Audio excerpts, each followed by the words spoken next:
Olá, tudo bem? Vou ler para você uma notícia que ocupou os noticiários portugueses, mas que praticamente não repercutiu no Brasil. Um hotel em Fátima é desde quinta-feira passada palco de um encontro de líderes de extrema-direita de uma das alas mais reacionárias da Igreja Católica. Dois dos participantes são o primeiro-ministro húngaro Viktor Orbán e o chefe de gabinete de Donald Trump, Mick Mulvaney. As autoridades portuguesas destacaram um forte dispositivo de segurança. O encontro do International Catholic Legislator Network começou na quinta-feira no Hotel da Consolata, uma congregação de missionárias localizada a poucos metros do Santuário de Fátima, e terminou ontem. A organização argumenta a favor do sigilo, dizendo que os participantes precisam de toda a liberdade para expressar suas ideias. Esse tipo de encontros de elite a portas fechadas tornou-se cada vez mais comum, com muitos a se basearem nas regras e nos moldes do chamado Clube de Bilderberg, fundado em 1954. Os organizadores do encontro tiveram autorização dos responsáveis pela Basílica de Nossa Senhora do Rosário para lá celebrarem uma Eucaristia na quinta-feira passada, por volta das 19h30. Mick Mulvaney não é o único próximo de Trump a pertencer a essa organização. O antigo secretário de imprensa do presidente dos Estados Unidos, Sean Spicer, participou em agosto de 2017 num dos seus encontros em Roma e chegou mesmo a se encontrar com o Papa Francisco no Vaticano. Entre os convidados do encontro incluem-se ainda os patriarcas da Igreja Ortodoxa e da Igreja Católica na Síria, o cardeal chinês Joseph Zen Zekyun, bispo emérito de Hong Kong e feroz opositor do regime comunista na China.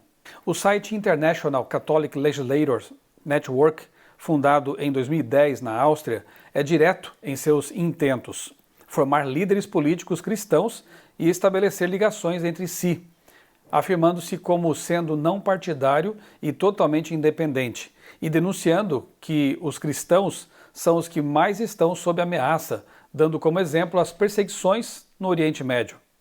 Há alguns meses, representantes do grupo encontraram-se com o Papa Francisco e ele os alertou para o risco de se combater o extremismo com o extremismo. Abre aspas, o relativismo secular e o radicalismo religioso são, na verdade, radicalismo pseudo-religioso. Neste assunto, gostaria apenas de vos chamar a atenção para o perigo real que é combater o extremismo e a intolerância com mais extremismo e intolerância com as vossas ações e palavras. Fecha aspas. Isso quem disse foi o Papa Francisco. O Sumo Pontífice Católico tem se confrontado com violentos ataques da ala mais conservadora da Igreja Católica, liderada pelo cardeal norte-americano e patrono da Ordem Militar de Malta, Raymond Leo Burke, por assumir posições ditas liberais sobre os católicos divorciados e homossexuais.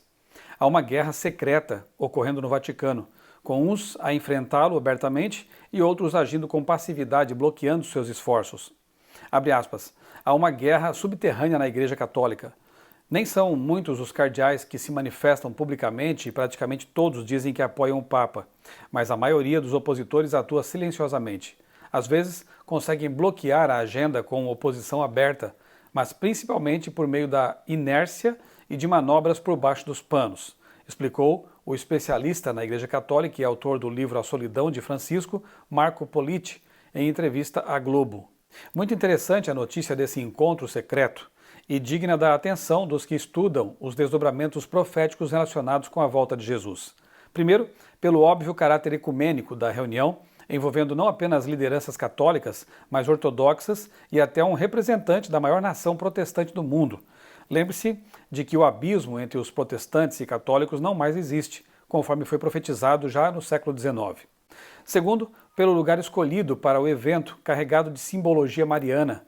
Fátima foi palco das alegadas aparições de Nossa Senhora e está relacionada até mesmo com a história do islamismo. Confira os links que eu deixarei aqui embaixo na descrição do vídeo.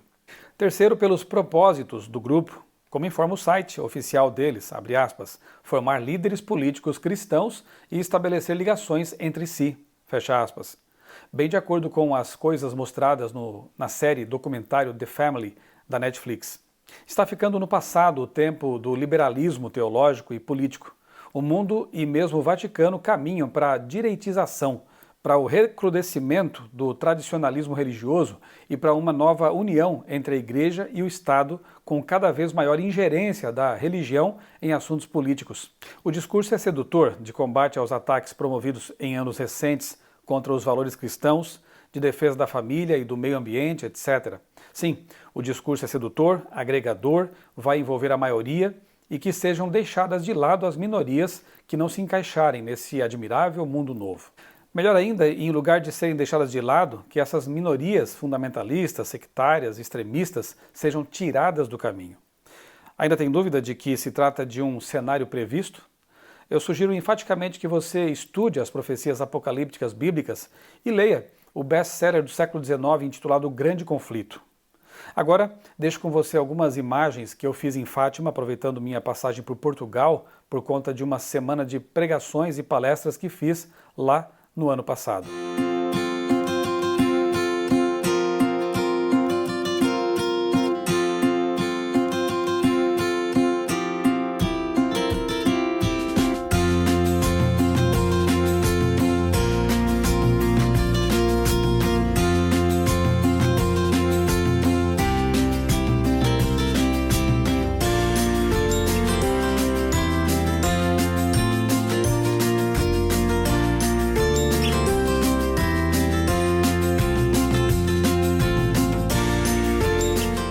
Estou aqui em Fátima, Portugal, local em que os católicos acreditam que Maria teria aparecido a 3 crianças, 3 pastorzinhos, Lúcia, Jacinta e Francisco, no dia 13 de maio de 1917.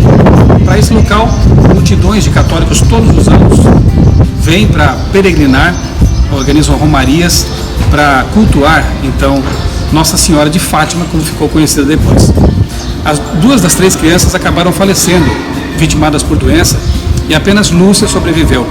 Depois de adulta, já tendo ingressado numa ordem, ela se tornou freira, ela revelou os segredos que a Virgem teria revelado às crianças, a elas, e disse então quais eram os segredos para o Papa João Paulo II. Muitos anos depois, o Papa resolveu revelar esses segredos. O primeiro segredo tinha que ver com as visões do inferno. O segundo, com a Primeira Guerra Mundial, e alguns acreditam até que teria antecipado a Segunda Guerra Mundial.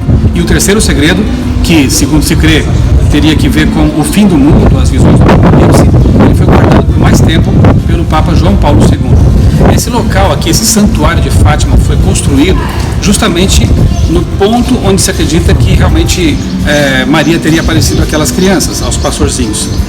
E, segundo se crê, esta árvore que fica aqui próxima à azinheira teria sido então o local preciso onde a aparição teria se dado.